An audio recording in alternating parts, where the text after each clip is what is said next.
ஆண்டவரே பேசும் அடியேன் கேட்கிறேன் என்று சாமுவேல் உரைத்தது போல நம்ம ஒவ்வொருவரோடும் இந்த ஜெப வேளையிலே நம்மோடு பேச இருக்கிறார். அவருடைய குரலை கேட்க அவருடைய வாஞ்சையுள்ள மக்களாக இந்த இணையத்திலே கலந்து அந்த இறை வார்த்தை பயிர்விலே நாம் கலந்து கொள்வோம். இந்த இறை வார்த்தை பயிருக்கு முன்பாக ஒரு சிறிய ஜெபத்தை எடுக்கிறேன்.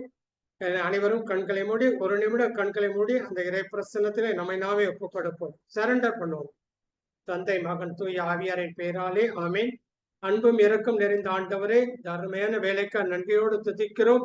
அப்ப அந்த ஜெப வேலையில் இணைந்திருக்கிற ஒவ்வொரு பிள்ளைகளையும் பெயர் சொல்லி அழைத்து நீ ஒவ்வொருவரோடும் பேசக்கூடிய கிருபையை இந்த நேரத்திலே நாங்கள் பெற்றுக்கொண்டமைக்காக இந்த நேரத்திலே நன்றி செலுத்துகிறோம். நேற்று மீண்டும் மீண்டும் மாறாதவரப்பா. அப்ப அந்த இறைவார்த்தை பயிருக்கு எதிராக தலைத்துக்கும் அனைத்து மேக்கிமையான எண்ணங்களையும் மனித எண்ணங்கள் அனைத்தும் கிறிஸ்துவின் கட்டுப்பாட்டுகள் வர கட்டாயப்படுத்துகிறேன். இந்த நெட்வொர்க் கனெக்ஷனை ஒப்புக் கொடுக்கிறேன். எந்த தடையும் வராதவர் இந்த இறை செய்தி பகிர்விலே அவர் ஒவ்வொருவரும் முழுமையாக தன்னை அர்ப்பணித்து அவர்கள் தன் வாழ்க்கையில் வாழ்க்கை அதை சிறப்பாக செய்ய அவர்களை வழிநடத்துவதற்காக நன்றி செலுத்தி ஒப்புக் கொடுக்கிறோம். Amen. Praise the lord. Praise the lord brothers and sisters. எல்லாரும் எப்படி இருக்கீங்க? ஹாப்பியா இருக்கீங்களா? Praise the lord brother. ஹாப்பியா. ஆண்டவரோடு இணைந்த மகிழுங்கள். மீண்டும் கூறுகிறேன், மகிழுங்கள். பிலிப்பியர் 4 அப்படித்தான் சொல்லுது. அப்ப நம்ம ஆண்டவரோடு இணைந்து இருக்கும் போதுதான் மகிழ்ச்சி. ஆண்டவர் இல்லாம ஆமோஸ் 5:6 அதைத்தான் சொல்லுது. ஆண்டவரை தேடுங்கள், நீங்கள் வாழ்வீர்கள். நம்ம எப்ப ஆண்டோட பிரசன்னத்தை நாடி தேடி அவரோடு உரையாடுறோமோ அப்பதான் கடவுளுடைய பிரசன்னம் நமக்குள் கடந்து வரும். இன்னைக்கு சிஸ்டர்ஸ் நல்லா துதி ஆராதனையில சொன்னாங்க, நீங்க போதும் எஸ் அப்பா, உங்க சமூகம் எனக்கப்பா. இதை ஒவ்வொருத்தரும் நம்ம பர்சனலைஸ் பண்ணி அறிக்கையிடலாம். அவர் போதும் நமக்கு, அவருடைய சமூகம் போதும். அப்ப இன்னைக்கு இந்த நாளிலே ஆண்டவர் இந்த இறை செய்திக்காக கொடுத்த தலைப்பு என்னன்னா தனி ஜெபம். இப்ப அன்மியூட் பண்ணி உங்கள்கிட்ட ஒரு கொஸ்டின், ஜெபம்னா என்ன, தனி ஜெபம்னா என்ன? அவர்கள் மனதில் குதித்தது சொல்லலாம். ஜெபத்துக்கும் தனி ஜெபத்து ஆண்டவரோடு பேசுறது ஜெபம்.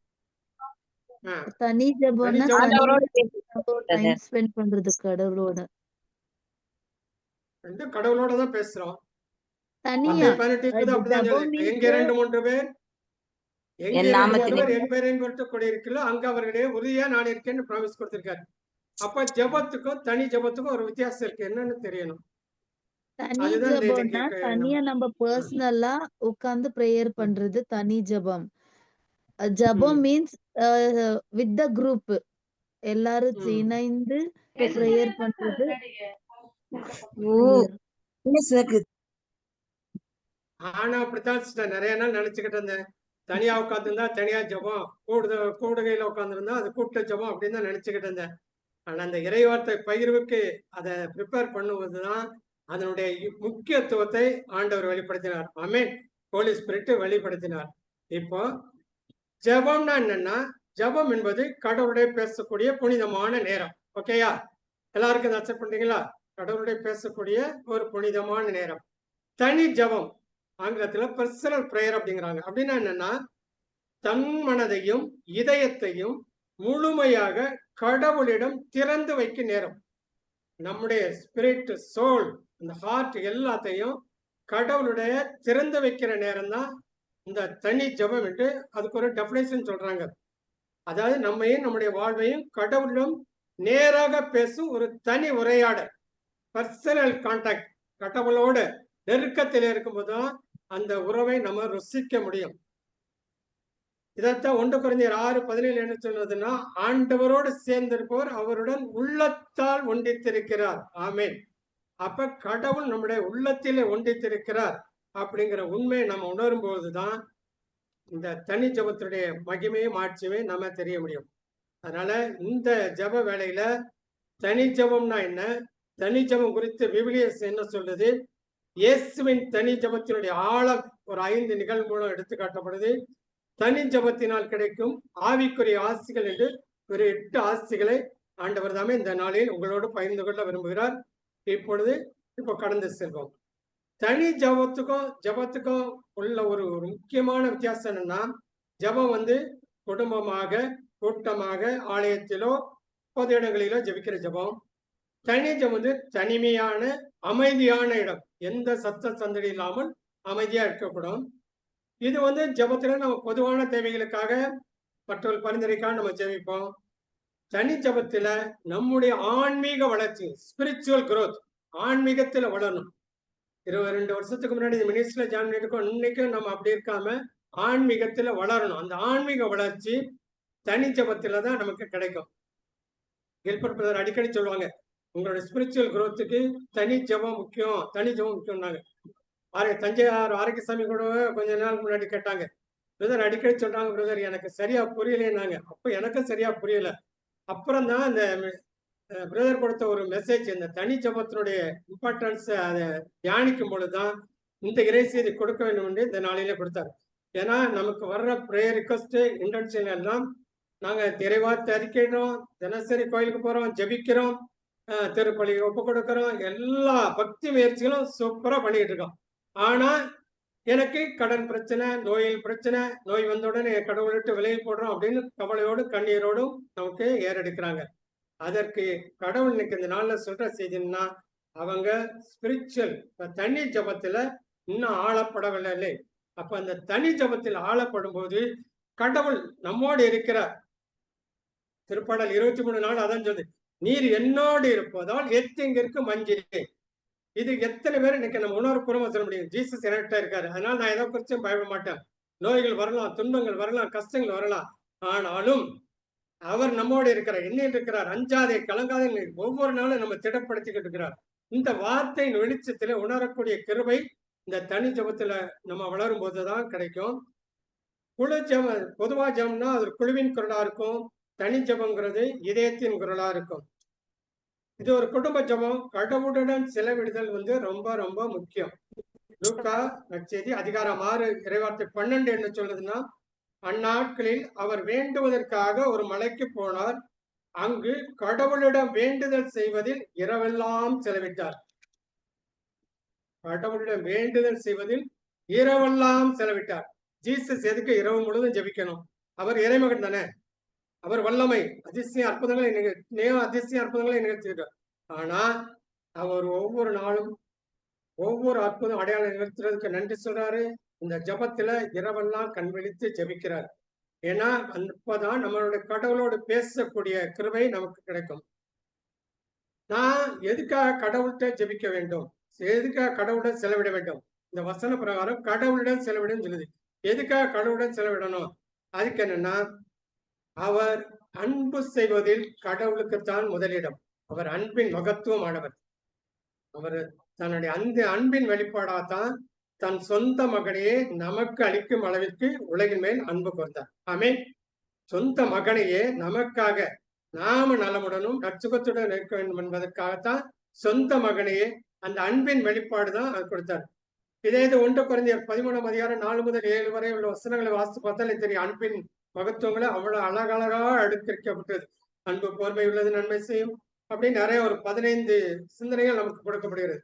இந்த ஃப்ரீயா இருக்கும்போது படிச்சு பார்த்துக்கலாம்.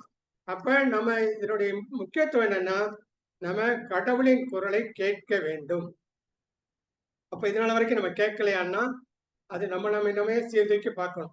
கடவுளின் குரல் நம்ம கேட்கறதுக்கு நம்ம ஏன் தயாரா இல்லை அப்படின்னு.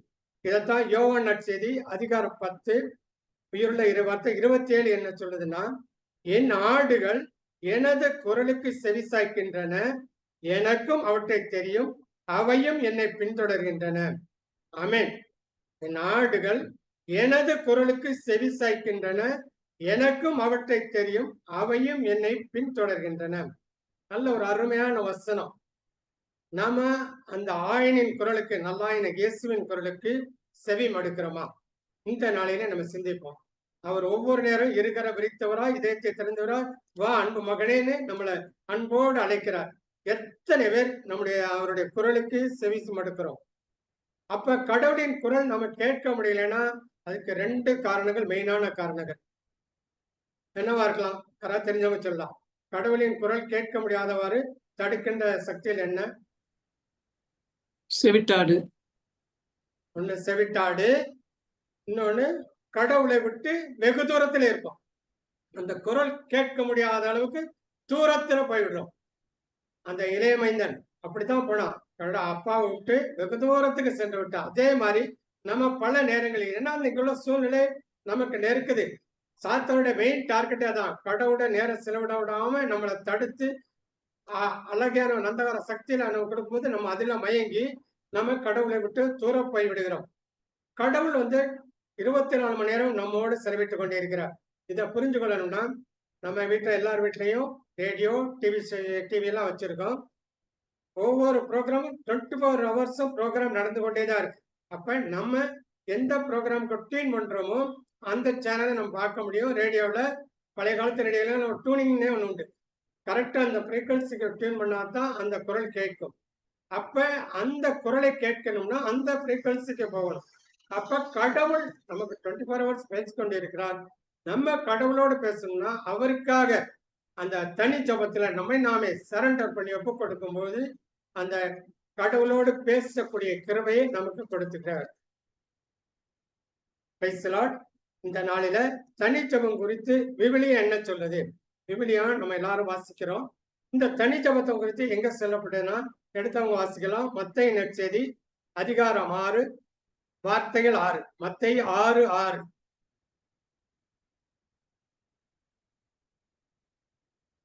அடுத்தவங்க வாசிக்கலாம்.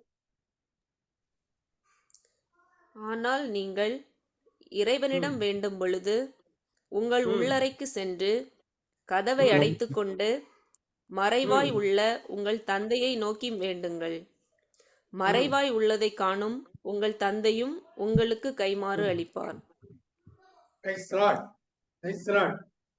அப்ப தனி ஜபத்தினுடைய முக்கியம் என்னன்னா உள்ளறைக்கு சென்று கதவை அடைத்துக் கொண்டு மறைவாய் உள்ள உங்கள் தந்தையை நோக்கி வேண்டுங்கள்.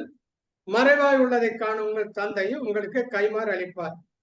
இந்த மீனிங் என்ன சொல்லுதுன்னா, இந்த வார்த்தையில் என்ன சொல்லுதுன்னா, இது உள்ளறைங்கிறது என்னன்னா நம்ம இருக்கிற இடத்தை குறிச்சு இல்லை. முதல்ல அதை புரிஞ்சுக்கணும். நான் அப்படித்தான் நினைச்சேன். உள்ளறைக்கு சொன்னா கதவை போட்டுக்கிட்டு நம்ம போய் தனியா உட்காந்துக்கணும். அது இல்லை. உள்ளார்ந்த மனநிலையை குறிக்கிறது. இது வெளிப்புற இடத்தை குறிப்பதில்லை. உள்ளார் என்னன்னா வெளிப்புற இடத்தை குறிப்பதில்லை. இது ஆன்மீகத்துல வளரும் போது நமக்கு புரியும். அதாவது உலகின் சத்தம், கவலை, புகழ்ச்சியிலிருந்து விலகி கடவுளுடன் நேரடியாக பேசும் தனிமை, அதுதான் அந்த உள்ளறைங்கிறது. அதாவது என்னன்னா இந்த உலக சத்தம், கவலை, நம்மளை பார்த்து பலர் புகழ்ந்து தருவாங்க, அதுல இருந்தெல்லாம் விலகி கடவுளுடன் நேரடியாக பேசுகின்ற ஒரு தனிமையான அனுபவம் தான் அந்த உள்ளறைக்கு ஸ்பிரிச்சுவல் மீனிங்னு சொல்லப்படுது. கதவை அடைத்தோம்னா என்ன? நம்ம வீட்டு கதவை அடைக்கிறது இல்லை. எல்லா மனச்சிதறலையும் மூடி நம் மனம் ஒரே நோக்கி நம்ம சிந்தையை சிதறடிக்கின்ற எல்லாவற்றையும் விடுத்து ஒரே டார்கெட் கடவுளுடைய பிரசன்னத்தை மட்டும்தான் உணரணும்.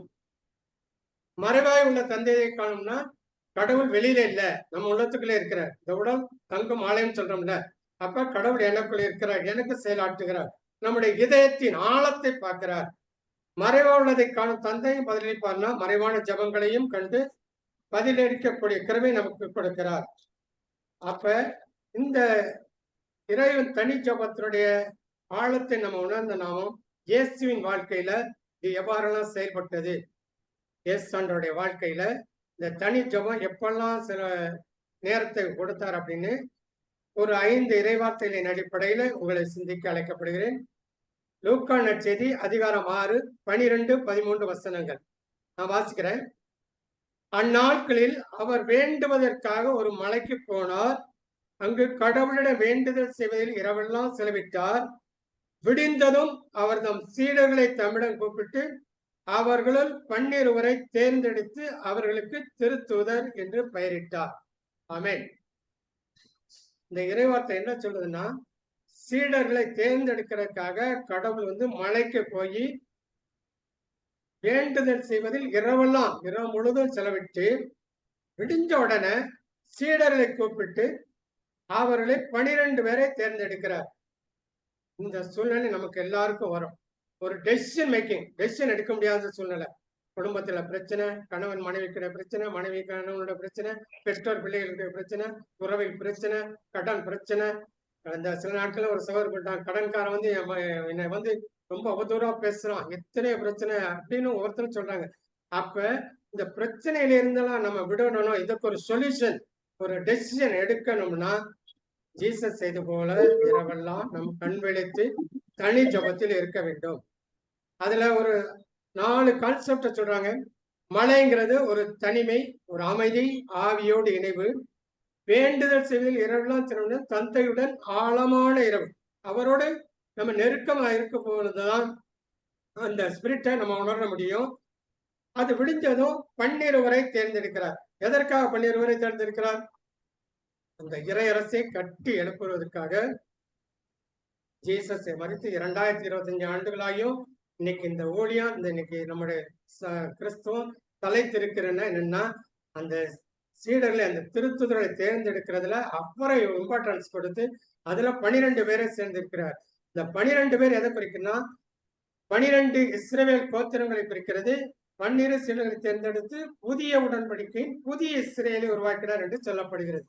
அப்ப இந்த மாதிரி நம்ம கடவுளின் ஆலோசனையோடு செயல்படும் பொழுது அந்த டெசிஷன் என்னைக்குமே அது ஃபெயிலியர் ஆகாது. எந்த தீர்மானம், என்ன பிரச்சனைனாலும் கடவுளோடு நமக்கு நேரத்தை கொடுத்து தனிமையில உட்கார்ந்து தியானிக்கும் போது கடவுள் உங்களோடு பேசுவார். மோசையோடு முகமுகமா பேசலாம்னு சொல்றோம். நம்ம கூட முகமுகமா பேசுவார். சாமுவேலை அழைத்து பேசினார், கொர்நேலியை அழைத்து பேசினார், யாக்கோப்பை அழைத்து பேசினார். எத்தனையோ எக்ஸாம் நிறைய சொல்லிக்கிட்டே போகலாம். அப்ப ஒவ்வொரு முறையும் நம்மளை பெயர் சொல்லி அழைச்சு நம்மளோட பேச காத்து கொண்டிருக்கிறார். நாம தான் அவருக்கு நேரம் கொடுக்க முடியல. ஏதோ உலக நெருக்கடியில நம்ம சிக்கி தவிர்த்து குடும்ப சூழ்நிலை, பலவிதமான பாரங்கள் அப்படின்னு சொல்லி நம்ம கடவுளுக்கு நேரத்தை கொடுக்க தவறி விடுகிறோம். அதனால இந்த நேரத்துல எந்த ஒரு பிரச்சனையா இருந்தாலும் சொல்யூஷன் தேவையா, கடவுளோடு செலவிடுங்கள். அடுத்தது நன்றி. அவர் என்ன அற்புதம் செஞ்சாலும் கடவுளுக்கு நன்றி செலுத்த தவறுவதில்லை. அவர் இறைமகன் தான். அற்புதம் செஞ்சோம் அப்படின்னு சொல்லி எந்த பெருமைக்கும் அவர் இடம் கொடுக்கவில்லை. இதை தியானிக்கணும்னா மத்தேயு நற்செய்தி அதிகாரம் 14 இறை வார்த்தை 23. இது என்ன சொல்லுதுன்னா, மக்களை அனுப்பிவிட்டு அவர் தனியே இறைவனிட வேண்டுவதற்காக ஒரு மலையின் மேல் ஏறினார். பொழுது சாய்ந்த பிறகும் அங்கே அவர் தனியே இருந்தார். ஆமென். பொழுது சாய்ந்த பிறகும், அப்ப எப்ப காலையில போனாரா என்னன்னு தெரியல, காலையிலிருந்து பொழுது சாயிற வரைக்கும் தனியே இருக்கிறார். எதுக்காக? நன்றி செலுத்த. இதுக்கு முந்தின வசனத்தை பாத்தீங்கன்னா, 5 அப்பம் 5000 பேருக்கு பழகி அடையாள அற்புதம். அவ்வளவு பேரும் ஜீசஸ் மெஸ்ஸியா வந்துட்டா நமக்கு அப்படின்னு, நமக்கு இனிமே எந்த பிரச்சனை இல்லைன்னு அவரை போட்டு நெருக்கிக்கிட்டு இருக்காங்க. அவரு கண்டிப்பா நிச்சயமா புகழ்ந்திருப்பாங்க. நம்ம ஒரு சாதாரண ஒரு செயல் செஞ்சாலே மக்கள் நம்மளை தேங்க்ஸ் பண்றாங்க. அது மாதிரி மக்கள் அவரை தேங்க்ஸ் பண்ணணும்னு சொல்லி நெருக்கிருப்பாங்க. ஆனா ஜீசஸ் என்ன செய்யறாருன்னா, அந்த கூட்டத்தை விட்டு விலகி மக்களை அனுப்பிவிட்டு தனியே போய் கடவுளுக்கு நன்றி செலுத்துவதற்காக அந்த மலையின் மேல ஏறி பொழுது சாயிற வரைக்கும் கடவுளுக்கு தேங்க்ஸ் பண்றாரு. அப்ப உலகின் பாராட்டுகளை விட தந்தையுடன் பேசும் நேரத்துக்கு தான் முக்கியம் கொடுக்கிறார். வெற்றி புகழுக்கிடையிலும் கடவுளை மறக்காத மனம்தான் ஆழமான ஆன்மீகம்.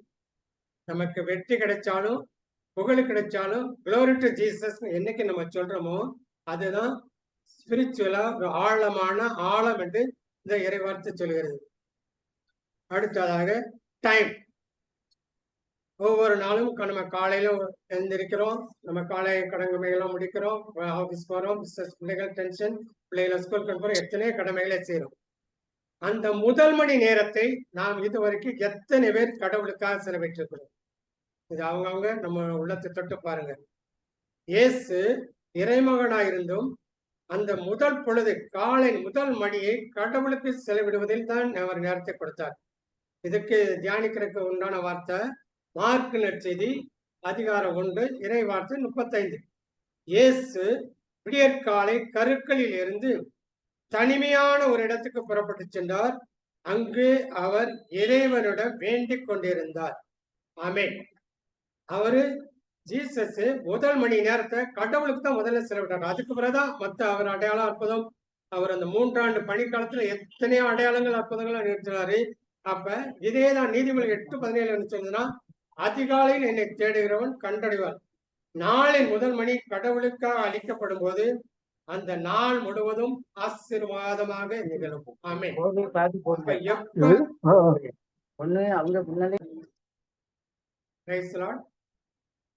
அப்போ நம்ம கடவுளுக்கு எப்ப அந்த முதல் மணி நேரத்தை கால சூரியன் உதிக்கிறதுக்கு முன்னாடி அவருடைய பிரசன்னத்துல நம்ம கண் விழிக்கும் போது அந்த நாள் முழுவதும் ஆசீர்வாதமாக அமையும். ஆமென். அப்ப இந்த மாதிரி வல்லமையெல்லாம் நம்ம பெறணும்னா நம்முடைய நேரத்துல முதல் மணியை, அதாவது முதல் மணி நேரத்தை கடவுளுக்காக நம்ம அர்ப்பணிக்க வேண்டும். அப்ப இதுக்கு ரெண்டு மூணு எக்ஸாம்பிள் சொல்லலாம்னா, முதல்ல இதுக்கு ஒரு இறைவார்த்தை இருக்கு. லூக்கா நற்செய்தி அதிகாரம் 22 41 முதல் 43 வரை உள்ள இறைவார்த்தைகளை தியானிப்போம். பிறகு அவர் அவர்களை விட்டு கல்லறி தூரம் விலகிச் சென்று உழந்தால் படியிட்டு இறைவனிடம் வேண்டினார். துன்பத்தை அகற்ற தந்தையின் விருப்பத்தை ஒப்புக் கொடுக்கிறார். அப்பொழுது விண்ணகத்திலிருந்து ஒரு தூதர் அவருக்கு தோன்றி அவரை வெளிப்படுத்தினார். ஆமென். இப்ப ஜீசஸே ஒரு வலுவின்மையா இருக்கும் பொழுது தூதர் அங்கிருந்து இறங்கி அவரை வலுப்படுத்துகிறார். அது என்ன மீனிங்னா, நம்ம துன்பங்களினால் துவண்டு விழும்போது கடவுளின் சித்த நிறைவேற ஒப்பு கொடுத்தால் விண்ணகத்திலிருந்து தூதர் இறங்கி வந்து நம்மை வலுப்படுத்துவார். இதை விசுவாசிப்பவர்கள் கரங்களை தூக்கி நன்றி செலுத்துவோமா? விண்ணகத்திலிருந்து தூதர் நம்முடைய கவலையோடு கண்ணீரோடு இருக்கும் பொழுது அவருடைய பாதப்படியில நேரத்தை செலவிடும் போது அந்த விண்ணகத்திலிருந்து தூதர் இறங்கி நம்மை வழிப்படுத்துவார். இதுக்கு இப்ப நம்ம சமீப காலத்தில் நம்முடைய புனிதர்கள் வாழ்க்கையில இந்த தனி ஜபத்தின் வல்லமையை எப்படி உணர்ந்தாங்கன்னா, இதற்கு முதலாக அன்னை தெரசாவை நம்ம செஞ்சுக்கலாம். அன்னை தெரசா தினசரி அதிகாலை 4:30 மணி முதல் 6:30 மணி வரை தனி ஜபம் செய்வாங்களாம். கடவுளின் குரல் கேட்டு ஏழைகள் நடுவே செல்ல தீர்மானித்தார். நோபல் பீஸ் பிரைஸ் பெற்ற ஒரு தாழ்மையான வாழ்க்கை வாழ்ந்தார். ஆயிரக்கணக்கான வாழ்க்கை மாற்றி பிசினஸ் சேரிட்டி என்ற அமைப்பை ஏற்படுத்தி சேவை செய்தார். இவரோட வார்த்தை ஒண்ணு சொல்லுவாங்க, என்னன்னா, நான் பேசவில்லை, நான் கேட்பதற்காக ஜெபிக்கிறேன், தேவன் பேசுகிறார். நாம நினைக்கிறோம் நம்ம நிறைய ஜெபம் பண்ணணும், நிறைய ஜெபமால, அந்த ஜெபமால, இரக்கத்தின் ஜெபமால, நிறைய எல்லாம் சொல்றோம். அன்னை தெரசா சொன்ன வார்த்தை என்னன்னா, நான் பேசவில்லை, நான் கேட்பதற்காக ஜெபிக்கிறேன், கடவுள் பேசுகிறார், தேவன் பேசுகிறார், அவருடைய குரலை நம்ம கேட்கணும். அன்னை தெரசாவுடைய வாழ்க்கையில மிகப்பெரிய வெற்றி அடைந்து அது அவங்க வாழ்க்கையில வளர்ந்தது காரணமே கடவுளோடு பேசுவதில் தினசரி 2 மணி நேரம். ஜீசஸ் என்ன சொல்றாரு சீடர்களை பார்த்து, என்னோடு 1 மணி நேரம் விழித்திருக்க உங்களுக்கு மனம் இல்லையான்னு தான் சொல்றாரு. ஆனா அன்னை தெரசா தினசரி 2 மணி நேரம் அதிகாலை பொழுது ஆண்டவருக்காக செலவிட்டாங்களாம். இதேதான் சவரியாரும் தன்னுடைய வாழ்க்கையில செய்யும்போது என்ன சொன்னார்னா, தனி இடத்தில் ஜெபம் செய்யும் போது கடவுள் எனது பயத்தை வலிமையாக்கிறார். பயம் சில நேரங்கள்ல நம்ம கோழை உள்ளத்தினை கொடுத்து நம்ம சாத்த நெருக்கடியில் இருக்கும்போது அதை வலிமையாக்கக்கூடிய ஆற்றலை அவருக்கு கொடுத்ததுனாலதான் உலகின் பல நாடுகளுக்கும் சவரியா சென்று இந்தியா, ஜப்பான், மலேசியா, இலங்கை நாடுகளில் சவரித்தார். ஏராளமான அதிசயம் செய்து மீன்களுக்கு நற்செய்தி பதித்தார் என்று சவரியருடைய வாழ்க்கை வரலாறு சொல்கிறது. அப்ப அந்த கிருபை எப்படிப்பட்டார்னா, அவர் கடவுளோடு அந்த தனி ஜபத்தில் அதே நேரத்தை செலவிட்டார். அந்தோனியாரும் அதே மாதிரி சொல்லலாம். இவரது ரகசியம் என்னன்னா, நான் தனிமையாக ஜெபிக்கும் போது உலகமே மாறுகிறது. அவர் சொன்ன வார்த்தை இது. அந்தோனியார் என்ன சொன்னாரா, நான் தனியாக ஜெபிக்கும் போதுதான் உலகமே மாறுகிறது அப்படின்னு சொல்றாரு. அவர் அற்புதங்களின் தேவன். அவர் அற்புதம் அடையாளங்கள்னால, வல்லமை மிக்க பரிந்துரையினால எத்தனையோ அடையாளங்கள் நடந்திருக்கு, அற்புதம் நடந்திருக்கு. அவருக்கு அந்தோனியாருக்கு நம்ம மண்டாட்டை எடுக்கும் போது 13 நாள் சொல்றோம். அது என்னன்னா, அந்தோனியார் மிகப்பெரிய அற்புதங்கள் அடையாளம் கண்ட்ரிஸா பண்ணிட்டு இருக்கும்போது அவருக்கு ஒரு கட்டளை பிறக்கிறது. ஒரு நாளைக்கு 13 அற்புதங்கள் மேல செய்யக்கூடாது அப்படின்னு சொல்லி அவருக்கு ஒரு கட்டளை வந்துச்சான். அப்ப அந்தோனியார் அதோட நிப்பாட்டிட்டாராம். அந்த நேரத்துல ஒரு மாடியில இருந்து ஒருத்தன் தவறி விழுகிறான். அந்த தவறி விடும்போது அந்தோனியாரே என்னை காப்பாற்றும் அப்படின்னு ஒரு குரல் கேட்டு, உடனே அந்தோனியார் இங்க இருந்து அப்படியே கையை காட்டாரு. அப்படியே அந்தரத்திலேயே அந்த மனிதன் உயரத்திலிருந்து விழுந்தவன் அந்தரத்திலே தொங்கினான் என்று சொல்லப்படுகிறது. அவருடைய வாழ்க்கை வரலாறு படிச்சு பார்த்தா தெரியும். அப்ப அந்த வல்லமை எப்படி கிடைச்சிச்சுன்னா அவருக்கு தனி ஜபத்தின் மூலம் கிடைச்சது. அடுத்ததாக தனி ஜபத்தினால் கிடைக்கக்கூடிய ஆவிக்குரிய வளர்ச்சி நிலைகள் அப்படின்னு ஒரு 8 ஆசீர்வாதங்கள் இருக்கு. அதை உங்களோடு பகிர்ந்து கொள்ள ஆசைப்படுகிறேன். ஃபர்ஸ்ட் ஆசீர்வாதம் என்னன்னா, நம்முடைய இதயம் சுத்தமாகுது, பியூரிபிகேஷன், ஹார்ட் பியூரிபிகேஷன் ஆகுது. அது என்னன்னா மத்தேயு 5:8 அதான் சொல்லுது, தூய்மையான உள்ளத்தோ கடவுளை காண்பர். யாருக்கு தூய்மையான இல்லம் இருக்கோ, நம்முடைய ஹார்ட் பியூர் ஆச்சுன்னா கடவுளை காணக்கூடிய கிருபை. அதே மாதிரி நம்பிக்கை உறுதிப்படுத்துறது அந்த தனி ஜபத்துலதான் நமக்கு கிடைக்கும். எபிரேயர் 11:6 என்ன சொல்லுது? நம்பிக்கையினாலன்றி எவரும் கடவுளுக்கு உகந்தவரா இருக்க முடியாது. நம்பிக்கைங்கிறது ஒரு உணர்ச்சி அல்ல, ஒரு தீர்மானம், ஒரு டெசிஷன், ஒரு தீர்மானம் எடுக்கணும். இன்னைக்கு இப்பொழுதே நான் இன்னும் இயேசுவோடு இருக்க போறேன் அப்படின்னு சொல்லி ஒரு தீர்மானம் எடுப்பவர்களா மாற வேண்டும். இது தாழ்ச்சி மனப்பான்மை கொடுக்கும். யாக்கோப்பு 4:6 சொல்லுது, தாழ்நிலையில் உள்ளவர்களுக்கோ கருணை காட்டுவர். யாரு தாழ்நிலையோடு அவருடைய பாதப்படியில் வைக்கணுமோ அன்னை மாதிரி அதான் சொன்னாங்க, இதோ ஆண்டவரின் அடிமை உமது சொற்படி ஆகட்டும்னு தாழ்ச்சி எப்ப கொடுத்தாங்க? இறைமகனே பிறக்கக்கூடிய கிருபையே அந்த அன்னை மரியால் கிடைச்சிச்சு. இறை வார்த்தையினுடைய வெளிச்சம் நம்ம தனி ஜபத்துல ஏறெடுக்கும் போதுதான் நமக்கு கிடைக்கும். அது எப்படின்னா, இதை தியானிக்க ஒரு வார்த்தை திருப்பாடல் 119, 105. என் காலடிக்கு உன் வாக்கை விளக்கு, என் பாதைக்கு ஒளியும் அதுவே. வார்த்தையின் வெளிச்சத்திலே நாம் பாதையை ஒப்புக் கொடுக்கும் பொழுது நமக்கு ஆசீர்வாதம் கிடைக்கும். இதே மாதிரி நிறைய ஃபர்கிவ்னஸ். இன்னைக்கு பல குடும்பங்களில என்னை அவதூறா பேசிட்டாங்க, என்னை குற்றப்படுத்தினாங்கன்னு சொல்லி மன்னிக்க முடியாத சூழ்நிலை அது வளர வளர இந்த மன்னிக்க முடியாமை அப்படின்னு உள்ளத்துல வேறுண்டி பலவிதமான உடல் நோய்கள், ஆன்ம நோய்கள் எல்லாவற்றையும் இன்னைக்கு சிக்கி தவிக்கிறாங்க. நம்ம பிரேயர் கிளாஸ்ல பார்த்தா அப்படிதான் தெரியுது. மன்னிக்க முடியல, என்னை இவ்வளவு தூரம் அவதூற பேசிட்டாங்க, என்னுடைய வேற பிசினஸ் இந்த மாதிரி பேசிட்டாங்க, நான் எப்படி மன்னிக்க முடியும் அப்படின்லாம் ஆர்கியூ பண்ணக்கூடிய சூழ்நிலை உருவாகிருக்கு. அப்ப இந்த மன்னிக்கின்ற மனப்பான்மை நமக்கு கிடைக்கணும்னா அந்த தனி ஜபத்தின் மூலம் தான் கிடைக்கும். இதுக்கான இறைவார்த்தை மத்தேயு 6:14. மத்தேயு 6:14. மற்ற மனிதர் செய்யும் குற்றங்களை நீங்கள் மன்னிப்பீர்களானால் உங்கள் விண்ணக தந்தையும் உங்களை மன்னிப்பார். இதைத்தான் ஒவ்வொரு நாளும் அந்த கர்த்தர் கற்பித்த ஜபத்தை ஒப்புக் கொடுக்கும் போது சொல்றோம். அதனுடைய ஆழம்தான் இது. மற்ற மனிதர்கள் செய்யும் குற்றங்களை நாம் மன்னிப்போம்னா விண்ணக தந்தையை நம்மை மன்னிக்க தயாரா இருக்கின்றார். இன்னும் என்னன்னா, நம்ம தனி ஜபத்துல இன்னும் ஆழமா தியானிக்க அந்த நன்றி உள்ளம், கிராட்டிடியூட் நமக்கு தன்னாலே வளரும். நம்ம எப்பப்ப இறை வார்த்தை கேட்டு கேட்டு தியானிக்கிறோமோ அப்பெல்லாம் அது வளர்ச்சி வருகிற கடவுளுடைய வார்த்தை உயிருள்ளது. அதுக்காக சொல்லப்பட்ட வார்த்தை என்னன்னா 1 தெசலோனிக்கர் 5:18. எல்லா சூழ்நிலையிலும் நன்றி கூறுங்கள். இது என்ன புரியும்? இன்றைய நாளுக்காகவும் கடந்த சோதனைகளுக்காகவும் இன்னைக்கு துதி ஆராதனையில சிஸ்டர் அழகா சொன்னாங்க. நம்ம கடந்த நாள் எத்தனையோ கஷ்டங்கள் வந்திருக்கோம், அதையெல்லாம் நீக்கிறதுக்கு நன்றி அப்படின்னு நம்ம நன்றி சொல்ல அந்த சூழ்நிலையெல்லாம் மாறி போகும்.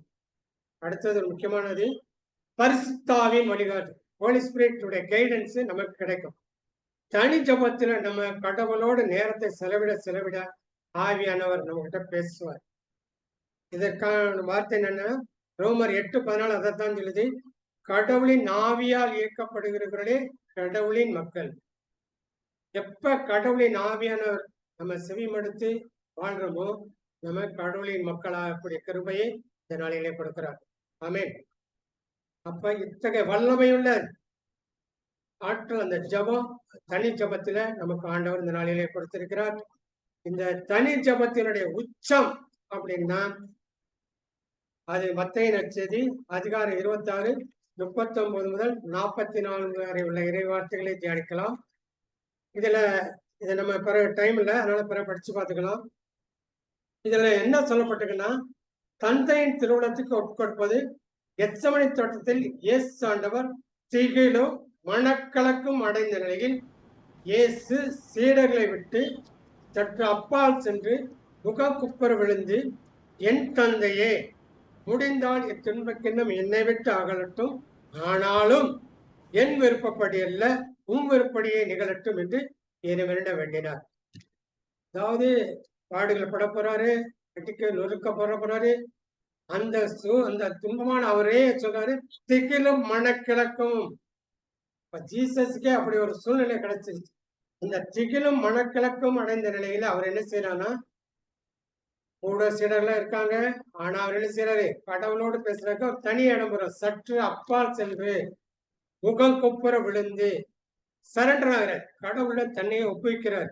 அவர் இறைமகனாக இருந்தாலும் கடவுளுடன் தன்னையே சரண்டர் பண்ணி அப்பா என்ன சொல்றாரு, ஒரு ஆச்சரியம் இருக்காரு, முடிந்தால் இத்தின்பக்கிண்ண மகளட்டும், ஆனாலும் என் விருப்பப்படி அல்ல உன் விருப்பப்படியே. கடவுளுடைய விருப்பத்திற்கு அந்த துன்பத்தை சரண்டர் பண்ணார்.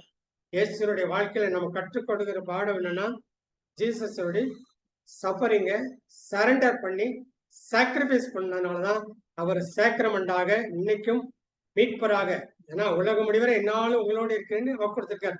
அந்த அந்த மீட்பராக நம்ம ஏன் வச்சிருக்கோம்னா, அவர் சஃபரிங்க சரண்டர் பண்ணி அதை தியாகமாக்கி சாக்ரிஃபைஸ் ஆக்கி சேக்ரமெண்டா மாறிவிட்டார். இன்னும் என்னன்னா, இயேசு இதே வார்த்தைகளை 3 முறை என்னிடம் வேண்டினான்னு சொல்லப்படுது. அப்பா தான் கைது செய்வதை அறிந்ததும் தன்னை காட்டி கொடுப்பவன் நெருங்கிவிட்டு வந்த நிலையிலும் தந்தையின் திருவுளத்திற்கு ஒப்பு கொடுக்கிறார். அப்ப அந்த உண்மையான ஜெபம் என்னன்னா, கடவுளுடைய சித்தத்தை ஏற்கணும். நமக்கு பிரச்சனை துன்பம் வரும்போது கடவுளோட ஒப்பு கொடுக்கும் பொழுது அந்த அதைத்தான் என்ன சொல்றாங்கன்னா, சோதனைக்கு உட்படாதிருக்க விழித்திருந்து இறைவனை வேண்டுங்கள் என்பது. கடவுளின் அருகில் இருக்காமல் நாம் ஆவியில் விழிப்புடன் இருக்க முடியாது. கடவுள்கிட்ட இருந்தா தான் அந்த ஆவியில விழிப்புடன் இருக்க முடியும். ஆவியில் விழிப்பது என்பது தியாகம், தாழ்மை, ஆழமான நம்பிக்கை, ஒரு தேவைப்படுகின்ற ஒரு பாத்வே, ஒரு நடைபாதை என்று சொல்லப்படுகிறது. அப்ப கடவுளின் சித்தத்துக்கு ஒப்பு கொடுக்கும் போது நம்முடைய விருப்பம் மறிக்கிறது, தந்தையின் விருப்பம் உயிர் பெறுகிறது. நம்முடைய விருப்பம் மறிக்கிறது, தந்தையின் விருப்பம் உயிர் பெறுகிறது. ஆக இந்த தனி ஜெபத்தினுடைய ஆழத்தை ஆண்டவர் ஆவியானவர் வெளிப்படுத்தினவர் உங்களோடு பகிர்ந்து கொண்டேன். இந்த நாளிலிருந்தே ஒரு டெசிஷன் எடுங்க. இந்த நாளிலிருந்தே நான் கடவுளுக்காக நேரத்தை எப்படி செலவிட போறேன்னு இந்த சுய ஆய்வு செய்து அந்த வார்த்தையின் வெளிச்சத்திலே நம்முடைய எல்லாரும் துன்பத்தை எப்படி மேற்கொள்ளணும்னு ஆவியானவர் வழிகாட்டுவார். நல்லதொரு அருமையான செய்தியை ஆண்டவருக்கு இந்த நாளிலே உங்களோடு பகிர்ந்து கொள்ள கொடுக்கிறார். நாம ஆண்டவரை தேடினால் தேவனை தேடுங்கள், தேவைகள் சந்திக்கப்படும். அந்த வார்த்தைக்கேற்ப நம்ம தேவைக்காக ஆண்டவரை தேடாமல் தேவனை தேடினால் ஆண்டவருடைய கிருபை நம்முடைய தேவைகள், கிருபையினால் நம்ம தேவைகள் சந்திக்கப்படும் என்ற நல்ல சிந்தனையோடு கண்களை மூடி ஒப்புக் கொடுப்போம். அன்பின் ஆண்டவரை இறை வார்த்தை பகிர அற்புதமாக வழிநடத்தி நமது மேலான கிருபைக்கு நன்றி செலுத்துகிறோம். இதை கேட்ட ஒவ்வொரு பிள்ளைகளுக்கும் இந்த நேரத்திலே நல்ல நிலத்தில் விழுந்த விதைகளாக இந்த ஒவ்வொருவரை மாற்றி 100 மடங்கு ஆசீர்வாதத்தை கொடுத்தமைக்காக இந்த நேரத்தில் நன்றி செலுத்துகிறோம். இந்த நாளிலிருந்தே அவர்கள் அந்த மீட்பின் திட்டத்தில் அவர்களை தங்கையை அர்ப்பணித்து உம்மோடு வாழக்கூடிய கிருபையை, சோதனையை வெல்லக்கூடிய ஆற்றலை, மன்னிக்கின்ற மனப்பான்மை கொடுத்து உமது அன்பின் பிள்ளைகளாக, உமது சாட்சிகளாக மாற்றிவிட்ட கிருபைக்காக நன்றி செலுத்தி ஒப்புக் கொடுக்கிறோம். ஜெபங்களும் ஜீவனுள்ள நல்ல பிதாவே, ஆமேன் ஆமேன். தந்தை மகன் தூய ஆவியாரின் பெயராலே ஆமென். Amen. Praise the Lord. Praise the Lord. Praise the Lord. Praise the Lord. Praise the Lord. கிறிஸ்துவுக்குள்